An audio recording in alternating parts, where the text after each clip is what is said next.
Assalomu alaykum, hurmatli radio anglag'uvchilar. Adabiy anglatish programmamizni anglashinglarni qarshi olamiz. Bugungi programmamizda yozuvchi Oysham Ahmadning Muhammad Beshir Chingvang nomli romanining davomini anglatamiz.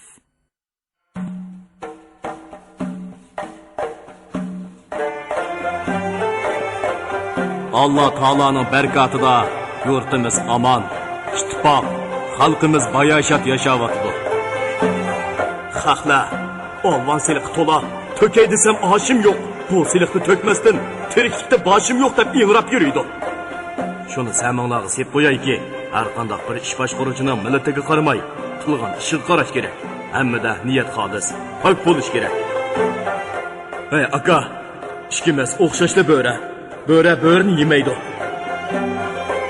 Aman, xalqqa adillik qilganimiz tuzuk. Chunki adillik zo'rlikdan ustun turadi. Barsan, bir bisib, tomchi suvdek ayrilib, munchumu, bag'ring qatarmu, baqmading bir qayrilib.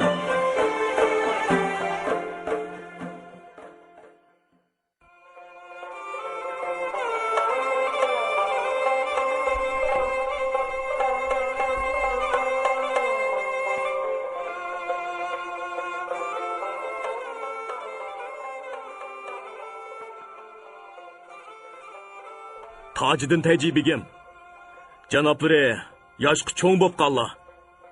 Marhum dadamning hurmati uchun o'zlariga jazo hukm qilmayman.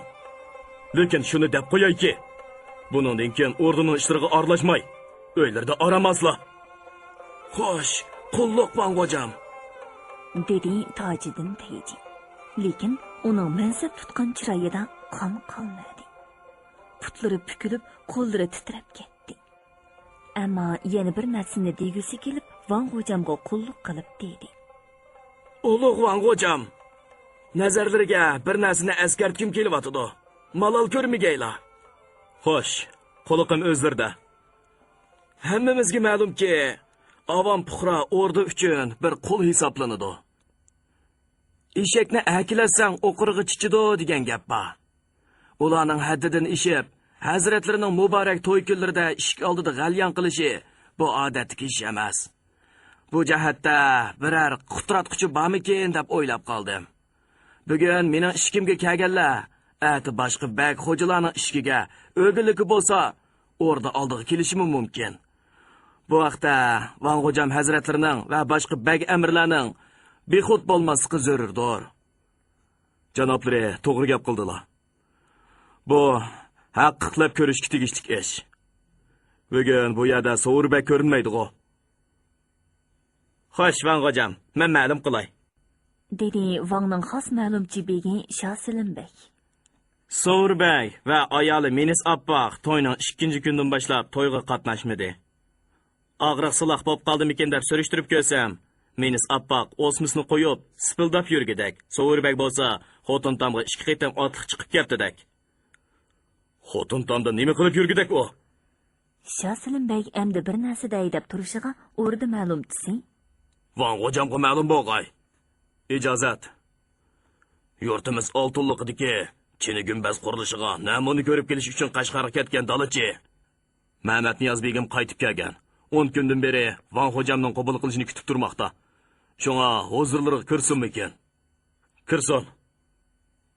Dalichi Mehmet Niyaz qo'lida bir tane sanduqchini ko'tarib kirib, Vang'a tazim qilib, esalligini so'radi.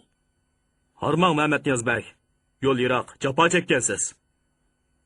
Xudoyimga ming tuman shukr. Vang'ojam janoblarining himmatiga rahmat. Qashqariya degan bu yerdan hisoblaganda nihoyatmi uzoq yo'l ekan. Biz bu yerdan yo'lga chiqib, Turpandan o'tib Qarshaharga borganda, Qashqariyaning bir tortim tugulik ichkirisiga savdoga borgan savdogarlar bilan bir bo'lib qoldik. Bu savdogarlar tulki mijoz, nihoyatmi nafsoniyatchi savdogarlar bo'lsa-mu, bizning mehmondo'stligimiz ularni xush qildi. Ularga qo'shilib kuchog'i berib oldik. Kuchadagi qumulluq mashhur boy Abdulla Bo'riyaning yordam bilan Oqsu, Marolvija orqali Qashqariyaga kirdik.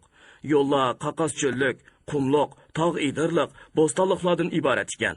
To'gilik, otliq, harvuliq bo'lib, to'p-to'g'ri 30 kunda Qashqariyaga yetib beribdimiz.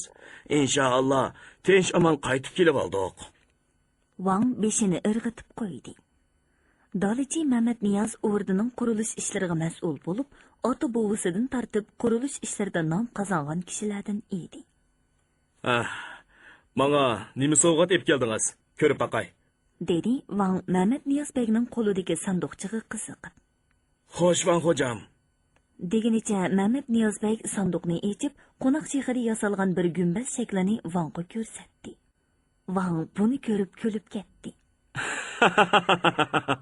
Aqlingizga barakalloh ustam. Bu kimning gumbizi ekan? Bu Avliyo Jamat Appa xo'jamning gumbizining shakli. Bu yerdagi chini gumbaznimi mushunda qursoq deb o'ylab, bu chini gumbazni yasashni o'rganib keldim.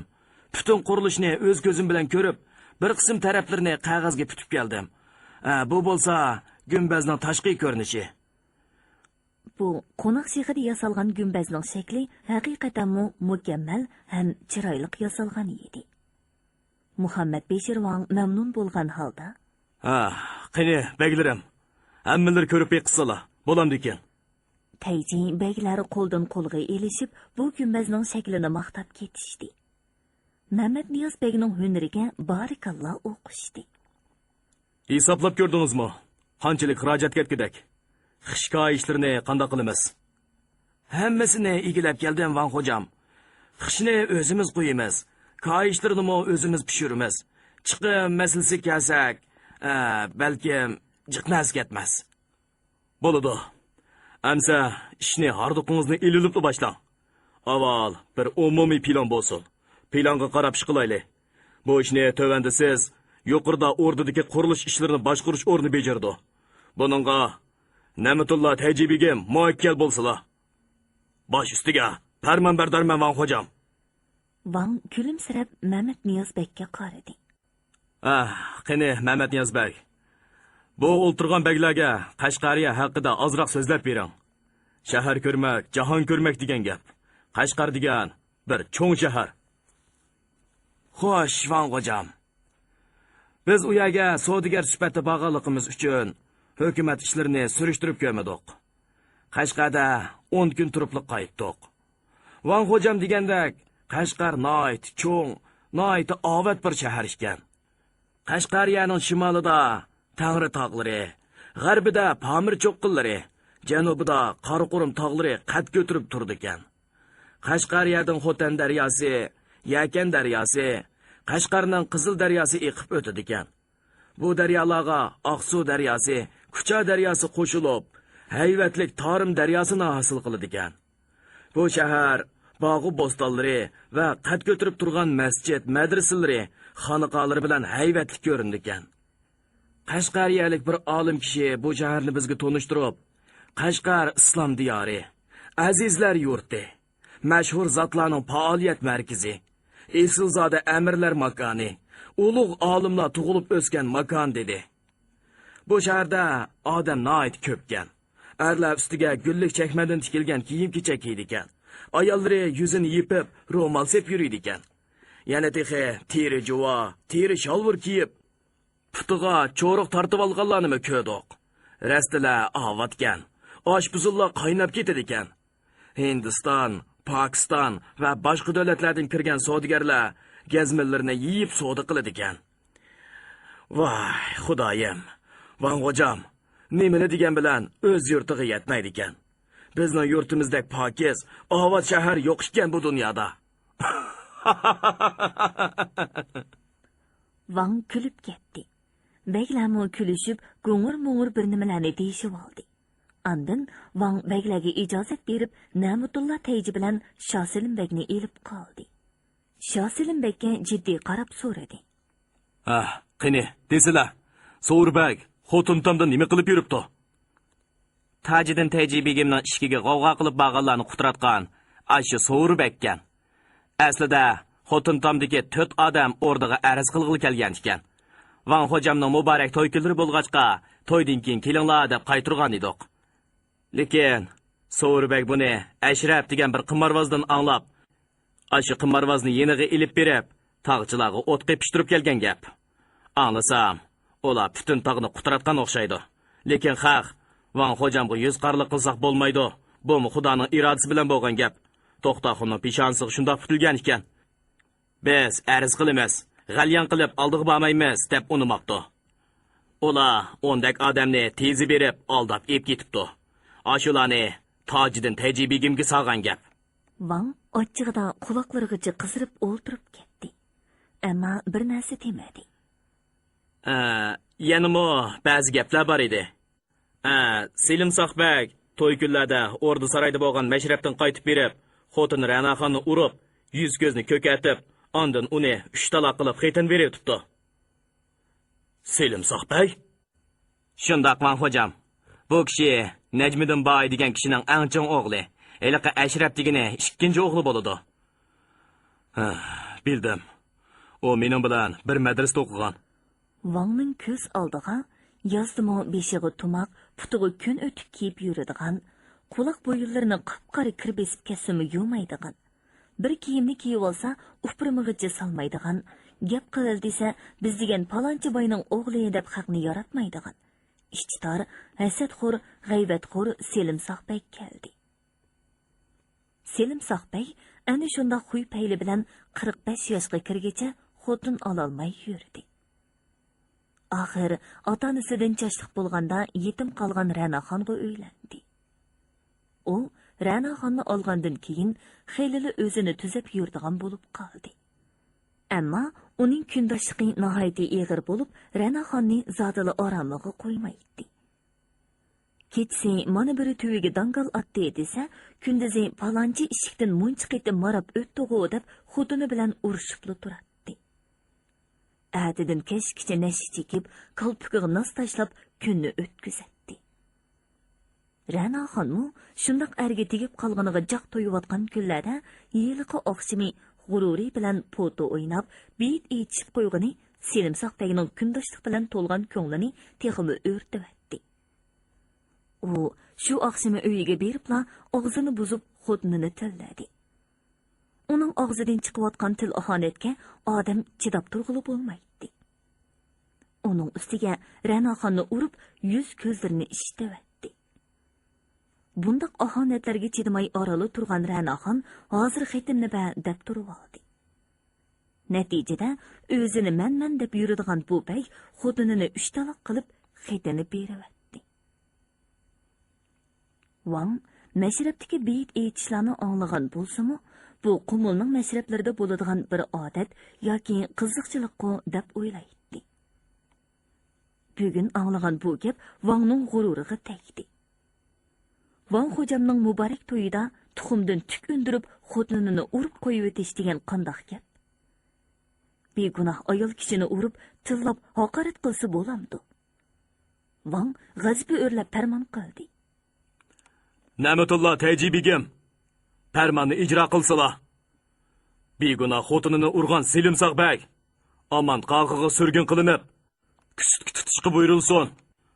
Xo'sh, Wang hojam, farmon bardormiz. Shoh Selim bek. Xo'sh, Wang alilri. So'urbek bo'lgan taqibni to'xtatmislar. Xo'sh, Wang hojam, deganlarda qilaman. Shoh Selim bek ko'rinishda nihoyatda muloyim, mo'min odam bo'lsa-mu, harakati bek chopsan ham hushyor edi. Uni kishilar har qanday chog'da zodili nazariga ilmaydi. Lekin u hammali kishini nazaridan soqit qilmaydi. O'zining xushalliqi, qayg'usi va hasratlarini zodili o'ylab boqmaydi. Uning kech-kunduz o'ylaydigani o'rda ham Wang edi. U beg'amda ko'ringani bilan har qitimda bir iz, bir mo'jiza yoritib turadi. Yurtning hamma ishidan xabar topadi. Hatto qaysi mahallada kim o'g'illik yoki qizlik bo'ldi. Qaysi mahallada o'lim yoki boshqa hodisa bo'ldi. Hammani mushu hojam anglab turadi. Yangidan tug'ilgan buvoqlarni o'rdining nopos daftoriga kirgizib, bolalar 7 yoshga to'lganda maktabga borgan bormaganligini surishtiradi, hatto kimning o'g'lining kimning qizi bilan to'y qilganligini, qaysi uyda, qaysi jamiyatlar ichida nima ishlar bo'layotganligini bilib turadi. Wangga ma'lum qilgudaklari bo'lsa, vaqtida Wangga ma'lum qiladi. Wang bo'lsa, Shoh Selim bekni o'ziga nihoyat yaqin tutadi. doim uning yangi gaplarini anglashga xushtar edi. Wang bir pas xayol surib o'ltirgandan keyin munolani dedi. Bir yurtni boshqarmoq oson ish emas. Hamma odam tinch, ittifoq, boyashat yashayotidi degandimi? Yana nurg'un masalalar chiqib turadi. Odamlar bir-biriga o'xshamaydi. Undaq bo'lgandan keyin biz kishilarni yaxshiroq mutolaa qilib ko'rishimiz kerak. Muvofiq chora-tadbirlarni tuzishimiz kerak. Odamlarimizga tigi taktidan yaxshi xulq, yaxshi fazilat yetildirishga imkoniyat yaratib berishimiz kerak. Ellik mehmonlar qaytgandan keyin bu haqda yaxshiroq o'ylashib ko'raylik. Oddiysi, So'rbek nemish shunday ishlarni qiladi? U meni tuqqanim, o'rdi begi. Onunga yetkidak yersiman, mol-mulk berdim. O'rdida go'ngluq o'rniq ko'tirdim. Endi uning maqsadi zodi nima? Yana qumul ziminida ikki taraf bo'lib oladigan ishlar bor. Mana bu pishni pasatning, jidal majroning, g'alva g'ovg'ining yiltizi. Buni tigi-taktida zodi nima bor? Surishtirib ko'raylik. Bugun tushdan keyin 50lik mehmonlar kelmoqchi. Suhbatimiz shunchalik bo'lsin. Baglar Wangga ta'zim qilib, keynichi mengib chiqib ketishdi. Muhammad Beshir Wang Mehribonu xonim bilan birlikda 50lik mehmonlarni bir necha alohida kutib olgandan boshqa, har qaysisining xolig'ini bo'yicha Qumulning har qaysi joylaridagi mashhur bog'larga, qo'g'inliqlarga sayli sayohatga avatdi. Ular Ostona, Lopchuq, Qoridova, Sumqog'i qatorliq joylarning Vangliq bog'lari, xonliq qo'g'inliqlarida qonqudek tomosha qilishdi. G'ururi bir qancha dematliklarni boshlab, otoqliq Oritam, Bog'dosh bog'lariga, Ostona, Sumqog'ilarga bordi. U hatto Sumqog'idagi necha 100 yillik oq teraklar o'rab turgan qaynam buloqqa berib ko'rib keldi. U bu buloqning tep-tinch eqiyotgan suyining odam berish bilan tanga shiddatli bulduqlab, surlik qaynam hosil qilishini ko'rib hayron qoldi. G'ururi bugun mehmonlarning eliga qaytishini maslahat qilish uchun o'rdaga kelgan edi. U Wangning ma'lumchisidan Muhammad Beshir Wangning o'z hujrasida Mehribonu xonim bilan so'zlashayotganligini anglab keyniga yongan edi. Muhammad Beshir Wang bilan Mehribonu xonim buningdan darhol xabar tepib, ma'lumchisini g'ururini boshlab kirishga buyurdi.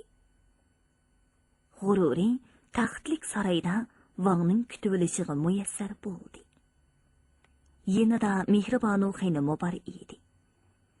G'ururi Wangga salom berib, esanligini so'radi. Mehribonu xonim g'ururini ko'rib, xushal bo'lgan holda o'rnidan turib salom berdi. Ham hol ahvol so'radi. G'ururi bilan Mehribonu xonim so'zlashib bo'lguncha, Muhammad Beshir Wang kulimsirgan holda ularga qarab o'ltirdi. Qumuldan zerikib qoldilarmikan G'ururi begim? Yo'q, unda emas. Qumul noit katta joy ekan. Ma'murchilik, boyashatlik Qumul xalqiga yarashgan. Qumul xalqi aqidalar toza, ixlosman, mehmondo'st xalq ekan. Janoblari fazilatlik, aql idrok egisi bo'lganliklari uchun olim fozillarni do'st tutiblar. Kambag'al, ojizlarga boshpanoh bo'lib, farosat va adolat bilan yurtni idora qildilar. Men Qumulga kelib, noit cho'nqur ta'sirotlarga ega bo'ldim. Menga bu shaharda hamma kishi molla, o'limada ko'rindi. Birarmi savodsiz kishi ko'rinmadi. Bildimki, bu yurt o'zining olim o'limalari bilan sifatli ko'rindi ekan. Qumulga kelgili birar oyga yaqinlab qolgan bo'lsa-mu, ozroqmi zerikish his qilmadim. Alloh taolo xayrli ish qiluvchilarga zo'r inoyatlarni berdi. Kishilarni ularni yaxshi sifat bilan abadil abad maqtab, eg'izlardan tushirmaydi. Dunyoda kunduzlik turmush g'amiga mubtalo bo'lib, xarzorlikda e'tiborsiz hayot kechirayotgan ojiz kishilar noit ko'p. Men chet davlatlarda yurganda ko'rdimki, u shaharning boylari noit boy, lekin nurg'un xalq bakli gadoy. Ular bir burda nonga zor bo'lib o'tadi. Bu yerlar bilan u yerlarning yer bilan osmondek farqi bor ekan. Shunga o'ylanib qoldimki, biz Ili shahri bilan Qumul shahri yaxshi aloqa o'rnatsak, keldi bodi qilib tursak, Hozirga tuqqan bo'lib qoldik. Bu tuqqanchilikni kengaytib, o'zaro har qaysi jihatlardan bir-birimizga o'rnak bo'lsak deyman. Rahmat, g'ururiy bek janoblari. Rahmat. Bizni maqtab bakla oshirib etdilar. Men mo shunday o'ylayman. Biz tuqqanchiligimizni kengaysak, o'zaro aloqamizni texmi ko'p kishilar orqali ilib borsak deyman. Bugun biz Mehribon o'qinim bilan bir narsani kelishdik. O'zlari qanday qaraylarkin? Janoblarining aqllari ziyoda, ta'lim yoki talablari bo'lsa, aytqaylar. Munda qilsak deyman. Mehribon o'qinim, elilik tuqqanlar qaytib kelsa, zerikib qolarmikan? Shunga elidan 40 o'ylik kishini Qumulga ko'chirib kelsak, Qumuldan 40 o'ylik kishini eliga ko'chirib borsak, bu ish ixtiyoriy asosda bo'lsa, silich qanday bo'lar? Bu bo'ladigan gapkan. Van hocam, ixtiyoriy bo'yicha bo'lsa, nayt yaxshi bo'ladi. Buni biz eliga qaytgandan keyin Xalzatbek bilan kelishib, kishilar orsiq sap ko'rsak. Bo'ladi. Amsa shundoq bitishdik. Qumuldan eliga ko'chib borganlar bo'lsa, bu qitim mehmonlar bilan birga mansi bo'ladi. Agar elidin kelganlardan bu yerda qolganlar bo'lsa, orada ularni uy, joy, yer mulk bilan ta'minlaydi. Van hocamning himmatiga rahmat. Mengo o'zlarini Qumulda ep qilib, orada o'zimga maslahat qilib olsam deyman. Bu chaqda bu yerda o'ltirgan uchaylarning xayoliga Ra'noxon kelib qoldi. G'ururi sal qizirib javob berdi. Mening bu yerda qog'im bor. Rostini aytsam, bu shaharga ko'nglim tushib qoldi. Endi Xalzatbekning vakili bo'lib kelib, bu yerda qilib qolsam bo'lmas. Algak og'ili berib, erga tegibdi degandek bir gap bo'lib qolar. Lekin men endi Qumulga kelib turman. Qarshi olamiz, qizg'in qarshi olamiz. Endi kelsalar, onamnimi alg'ash kelsalar, Nusrat akami bo'lsin. Xudoyim buyursa, kelar yili yoz yo'rishiga ularni kutib olaman. Nayt yaxshi. Sumonixon silin sig'inib qoldi. Bu yaxshi tilakni eliq berib yetkizaman. Ular o'zlari kutgan vaqtda cho'qim yetib keldi. Ular yana ozroq paranglashgandan keyin G'ururining talabi bilan O'rdi kutubxonasiga kirishdi. O'rdi kutubxonasi Qumulning 4-vang'i Yusuf Vang O'rdini qurishga kirishgandalar qurilish planiga kirgizilib alohida selingan edi. Bu kutubxonaning tashqarqi uylari bir-biriga tutash ikki ig'iz cho'ng uy bo'lib, kun chiqish tarafga cho'ng naqshlik panjara qo'yilgan. Tam yaqilab qo'yilgan naqshlik kitob tekchillari to'risga taqashgan edi. Ikkala uyda to'risdan pastga sangilab turgan 30 dona sham yiqilgan mis shamdan yaltirab turardi. Tekchilardagi kitoblar son-sanoqsiz bo'lib, bu uylardan o'tib tarroq koridor orqali ikki tarafdagi 6 ig'izliq ayrim-ayrim uylarga kirsa, bu uylarning birida husnixat mohirlaridan 10 dak shogird husnixat o'rganadi. Yana bir uyda Xanzucha, Manjucha, Mo'ng'ulcha, Zangzucha tilmashlar tarjima qilish ishi bilan shug'ullanadi. Uning yanidagi uyda Arabcha, Farscha va qadimgi Uyg'ur yoziqidagi kitoblarni tarjima qiladigan tilmashlar o'tiradi. Bu uylarning udulidagi 3 uyning birida ko'chirish, selishtirish elib berilsa, yana bir ig'iz uyda ratlash, tuplash, muqovalash elib beriladi. Yana bir ig'iz uyda ratlamagan koni kitoblar dövlanib turadi. G'ururi birinchi uyga kiriblar, tekchilarga ratlik tizilgan nurg'un kitoblarni ko'rib, to'limi hayron qoldi. Kitob o'qishni nihoyatda yaxshi ko'radigan Mehribon o'qinimi qaltis bir shodlik ilkida yoyrab ketdi. Kitoblarning to'lisi kun tashliq kitoblar bo'lib, kitoblarning turi bo'yicha ratlangan edi.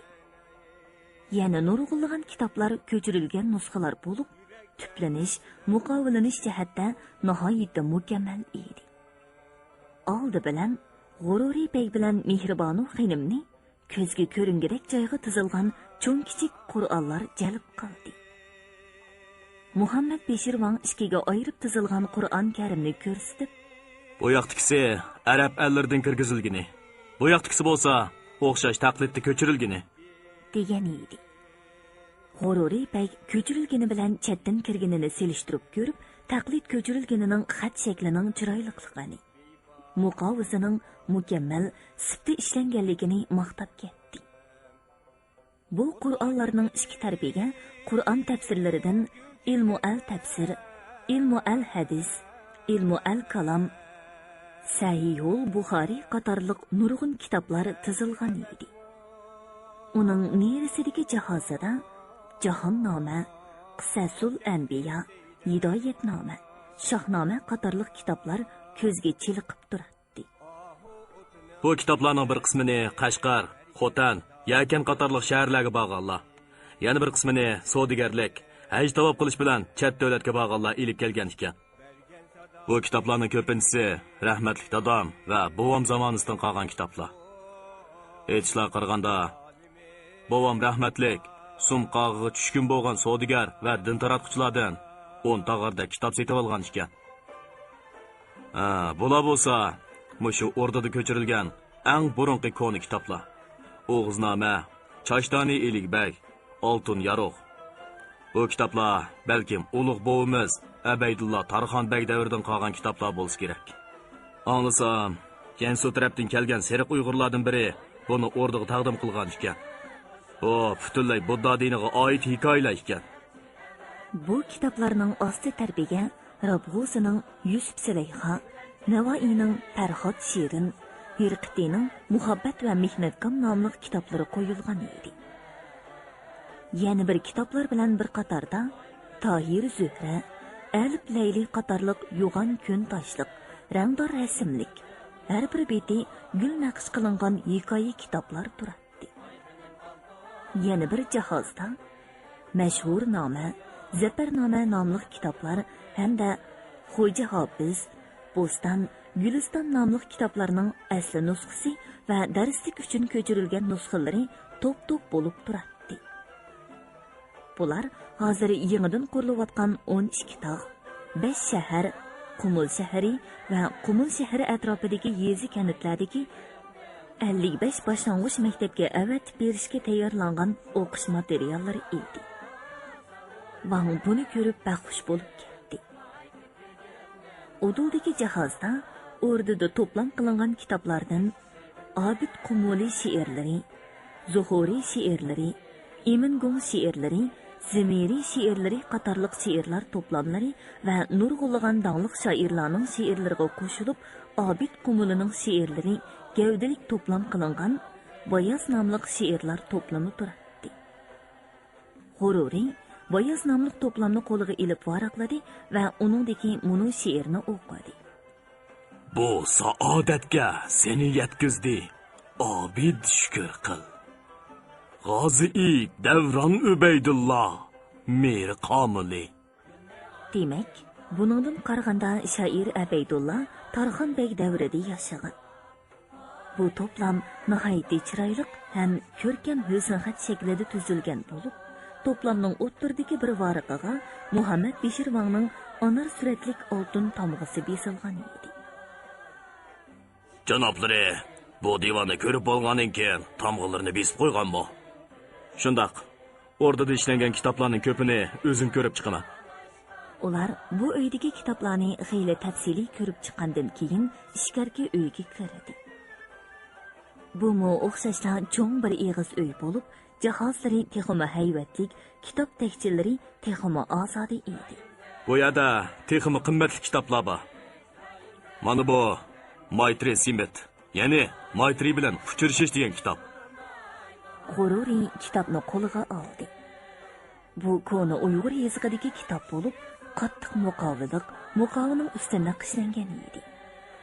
Qog'ozi qaramtul zeriq rangli qilinroq qattiq qog'oz bo'lib, xatlari osti-usti va ikki yenida o'xshash belgilik o'rin qoldirilib yozilgan. O'ttirsida yumaloq tuplash to'shikchisi bor edi. Bu kitobmi burundan bor kitob. Buningda Budda dini murtlarining qutqazg'uchi ilohi Maytrining ishlari so'zlangan deyishidi. Bu kitobmi qayta ko'chirtkizildi. Bizda qaysi dindagi kitob bo'lsin, uni saqlash, hatto ko'chirib nusxa qoldirish odat bo'lib qolgan ekan. Har bir kitobda bir alohidlik yoki bir odamning aqliga aql qo'shadigan taraflar bo'ladi ekan. Shunga har qanday kitobni o'qib qo'yish yaxshi ish deb qarayman. Shundoq, Vango'jon, kitob degan aql demakdir. Ван Гуруринин gapini bo'lib, yana ikki parcha kitobni ko'rsatdi. Bu parcha-parcha ko'chirilib tuplangan qo'lyozmalar bo'lib, nihoyatda qalin kitoblar edi. Buning biri Qaraxoniylar davrida tuzilgan katta lug'at asri Divani lug'at turk edi. Muhammad Beshirvon bu kitobni tunishtirib mundoq dedi. Buni Mahmud ibn Husayn ibn Mahmud Qashqari yozib, Abbosiylar sulolasining xalifasi Abul Qosim Abdullah Muhtadi bi Amdullohga taqdim qilgan ekan. Bu kitobda Qumul Uyg'urlarining tillarimi nihoyat ko'p sharhlanibdi. Yana bu kitobda ko'rsatilgan chorvachilar ishlatilgan mallarga bosadigan tomg'ularni Qumulning tog'larida chorva boqadiganlar umumyuzlik ishlatadi. Bu kitobning Istanbulda ko'chirilgan nusxasini Kashmirda setib olib, men saqlab qo'ygan edim. Buningdan turk tilini, turk tarixini va turk urf-odatlarini bilib olib bo'ladi. Bu nihoyat bebaho, qimmatli kitobdir. Muhammad Beshirvon yana ayrim tekchidan seriq shoyiga o'rab qo'yib qo'ygan texmi qilin ham cho'ng bir parcha kitobni oldi. Bu chiroyli ko'chirilgan nusxa bo'lib, butunlay she'riyat edi. Mana bu kitob menga yaraydi. Bu kitobda she'riy til bilan Allohga, payg'ambarga, 4 sahobiga o'qilgan madhiyalar, 7 yulduz, 12 burch, bilim bilish, aql tepish, til ishlatish, yaxshilik qilishga bo'lgan cho'nqur madhiyalar bayon qilingan. Bu donishmand shoir Yusuf Xos Hojibning Qutatxu bilik, ya'ni baxt saodatga erishtirguchi bilim nomli kitobdir. Bu Qaraxoniylar hukmronligidan Tavg'ach Bug'roxon Abu Muhammad Ali Bug'roxonga taqdim qilingan. Qashqarda o'tgan bu olimga Bug'roxon Xos Hojib nomini berib, yanada maslahatchilik qo'ygan ekan. Mendimi bu kitobning parcha-parcha ko'chirilgan nusxalari bor. Endi qaraslar begim. Bu tarafdagi jahozda tibobatchilikka oid kitoblar bor. Abaydulla Tarxonbek bovam usta tibib ekan. Jo'ng'arlar bilan bo'lgan urushda otisi Muhammad Shoyi G'ozbekning bir qo'li Murstin cho'rtli uzilib sangilab qopti. Bu qo'l bilan urush qilish afsiz bo'lg'achqa, qo'lini qayrab qo'rsqig'i tengib olib urushibdi. Lekin qo'li bak og'rib ketganlikdan azroqli ilinib qolgan terisini kesib, qo'lini ilib tashlab urush qilibdi. Buni o'g'li Abaydulla keyin ko'rib qattiq hasrat chekib, "Hay, Isat, nemishqa men yiningda bo'lmagandiman. Men yiningda bo'lgan bo'lsam, qo'lini tashlatqizmas edim, davolab saqaytatdim" debdi. Mana bu Abaydulla Tarxonbekning kimning kesilni qandoq davolab saqaytganligi haqidagi xotirlari. Mehribonu xonim bu qo'lyozma xotiralarni qo'liga elib varaqladi va bir batni echib Abaydulla Tarxonbekning qo'ldan kesal qolmoq xotinni davolash jarayonini o'qib chiqdi. Muhammad Beshirvon qo'liga yana yepi yo'g'on bo'z bilan tashlangan ikki parcha kitobni oldi. Mana bular Abaydulla Tarxonbek bovam zamonasidan qolgan kitoblar. Bu kitoblarning biri tirik tanni o'lchash, ikkinchisi jasad otlisi degan kitoblar edi. Bu kitoblarni buningdan 1000 yillar ilgari Qumuldan chiqqan Tibet Shiroxon yozgan. U o'z vaqtida Tibet podshohi Chi Song Danzanning taklifi bilan Tibetga borgan. Bu kitoblarni Tibet yozib qoldirgan. Abaydulla Tarxonbek bovam nihoyat ko'p chiqim qilib, ko'chirtib, oldirib kelgan ekan.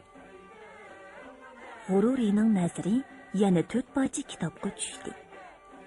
Ular Imomiddin Qashqariyning Sharhi al-Qonun, Kasalliklar sharhi, Dorilar qomusi, Dangliq tebib Muhammad Ali Muhammad Benni Yarkandning Ziyoul Qulub, ya'ni Qalb nuri nomli kitoblar edi. Buni Muhammad Beshirvon tunishtirib mundoq dedi. Saydiya xonligi yemirilib, Appa xo'ja hukmronlik o'ringa chiqqandan keyin Qashqar xonlik madrasasida saqlangan nurg'un kitoblarni ko'ydirib o'tishga buyurgan. Lekin kitoblarni ko'ydirishga mas'ul bo'lgan bir kishi bu kitoblarni yoshirib olgan. Keyingi vaqtlarda Qumuldan Qashqarga tibobatchilikni o'rganishga borganlar bu kitoblarni setib olib, o'rniga taqdim qilgan ekan. Uyg'ur tibobatchiligi Uyg'ur xalqining qimmatli madaniyat meroslarining biri. U uzoq tarixiy jarayonda ajdodlarning mo'l tajribalarini uzluksiz to'plash, ratlash, avloddan avlodga davomlashtirish asosida shakllangan. Yakan xonligida bo'libmi Qashqar, Yakanlarda shifoxona, dori darmak do'konlari ochilgan. Tomir tutib davolash ishlari xeyli umumlashgan ekan. Ular o'zidan chiqqan dori-darmeklarni ishlatib qolmasdan, ichkiri o'lkalardan, O'rta Osiyo va Hindiston, Pokiston, Tibet, Kashmir qatorliq joylardanmi dori kirgizib ishlatgan ekan. O'choqlarda Shinjongdan chiqadigan xulunjon, zanjivil, moza, bodom, xotan igri qatorliq dori-darmeklar Shinjongning alohida mahsulotlari sifatida islom davlatlariga ichkiri o'lkalarga chiqarilgan ekan. Mo'shinadan qaraganda tibobachilik bizda xeyli burunli taraqqiy topgan Qumul diyori buning jonliq misoli. Muhammad Beshir Van bilan Mehribonu xonim kulib qo'ydi. Ular endi tarixnomalar tuzilgan jihoz oldiga keldi. Bu jihozga kitob nihoyatda ko'p tuzilgan edi. G'ururi ichida hammasining ismini o'qib chiqdi. Jungo tarixi, Qora Xitoy tarixi, Jungo Arab munosabati tarixi, Jungo islom dini tarixi, Uyg'urlar tarixi, Qumul Vanglari shajarasi, yana Yuan sulolasi davrida xonbonliqda mansab tutgan mashhur qumulliq zotlardan tarixchi Qonli Tutuning tarjima holi va u yozgan Liao sulolasi tarixi, Chin sulolasi tarixi, Sung sulolasi tarixi nomli kitoblar Uyg'urcha tarjima qilinib to'plangan edi. Bu kitoblarning hanzuvchisi nomi ko'chirilgan nusxalari turadi. Yana shu davrda xizmat tutgan qumulliq mashhur zotlardan Butta olimi Belanoshil tarixi, harbiy qo'mondon Tobilning tarixi, xalqparvar Olish Tumirning tarixi, harbiy ma'muriy amaldor Otayining tarixi, qobiliyatli amaldor Dilvishning tarixi, Padişah ordisining bosh taftishi bo'lgan Sunar Qodilmishning tarixi. Yana Yuan sulolasi davridagi Beijing shahrining qurilishini planlagan Axtariddinning tarixiy qatorliq shaxslarning tarixlari ratlanib, to'planib kitobcha qilingan edi. Ular kutubxonadan udul taraq koridorga chiqib, ikki tarafdagi ishxonalarda jiddiy ishlayotgan xodimlarni ko'rdi. Wang ulardan hol so'radi. Ishlayotganlar pukilib Wang hojamga salom qilishdi. G'ururi ularning tarjima qilish, ko'chirish, tuplash, ratlash, muqovalash, husn xat yezish ham o'rganish ishlarini ko'rib, nihoyatda qoyil bo'ldi. Ular kutubxonadan chiqib ketayotganda, G'ururi Wangga mundaq maslahat berdi. Bu kutubxonaning ishining ustiga bilimlar xazinasi deb bir taxta isib qo'ysa bo'lg'udak.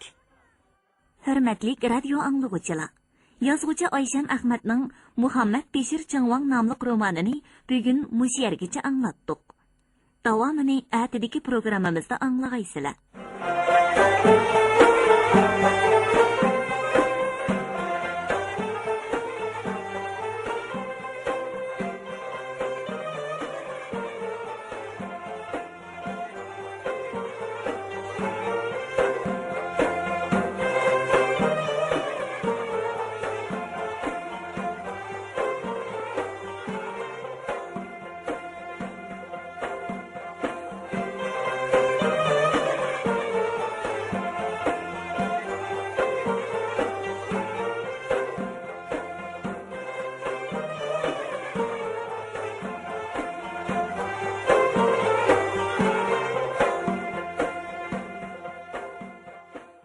Bugungi programmamizning diktorlari Dilnigar Hasan, Salihjon Ro'za Hoji. Ovoz texniklar Po'lat Tursun, Toyir Yasin. Mas'ul muharrir Ilhom Mahmud, Abdurasul Abdurahim. Nazoratchi Gulbahor G'o'ppur.